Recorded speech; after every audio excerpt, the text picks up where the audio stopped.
நெடுங்காலமாய் காத்திருப்பது இருதயத்தை இளைக்க பண்ணும், விரும்பினது வரும் பொழுதோ அது ஜீவ விருட்சம் போல இருக்கும் என்று பைபிள் சொல்லுது. நெடுங்காலமாய் காத்திருக்கக்கூடிய நன்மைகள், நெடுங்காலமாய் சுகத்துக்காய் காத்து கொண்டிருக்கிறோம், நெடுங்காலமாய் பொருளாதாரத்துக்காய் காத்து கொண்டிருக்கிறோம், நெடுங்காலமாய் ஏதோ ஒரு உயர்வுக்காய் காத்து கொண்டிருக்கிறோம். ஆனால் நெடுங்காலமாய் காத்திருந்து இளைத்து போய் கொண்டிருக்கிறோம். நன்மை வரவில்லை. இந்த மாதம் நிச்சயமாய் நன்மையை பார்க்கும்படி, உங்கள் கண்கள் நன்மையை பார்க்கும்படி கர்த்தர் செய்ய போகிறார். இந்த நவம்பர் மாதத்துல ஸ்தோத்திரம், உங்கள் கண்கள் நிச்சயமாய் நன்மையை பார்க்கும். எனவே நீதிமான் விரும்பக்கூடிய காரியம் விருப்பத்தின் அடிப்படையில் தேவன் கிரியை செய்கிறார். சூப்பர்ல, விருப்பத்தின் அடிப்படையில் தான் தேவன் வேலை செய்கிற பிரியமானவர்களே. ஒரு விருப்பம் இருக்கும் பொழுது அந்த விருப்பம் செயல் வடிவமாக மாறுகிறது. எனவே இயேசு கேட்கும் பொழுது சுகமாக விரும்புகிறாயா என்று கேட்பார்.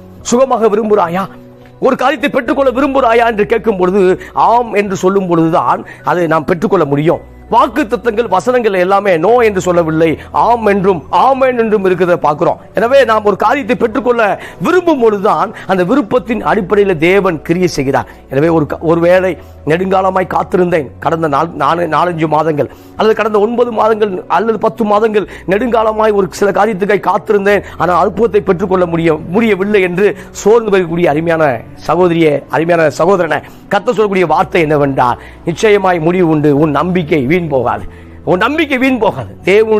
தேவன் மேல் வைக்கக்கூடிய விசுவாசத்தை விட்டு விடாதபடிக்கு தொடர்ந்து நாம் பிரயாசப்படும் பொழுது நன்மைகள்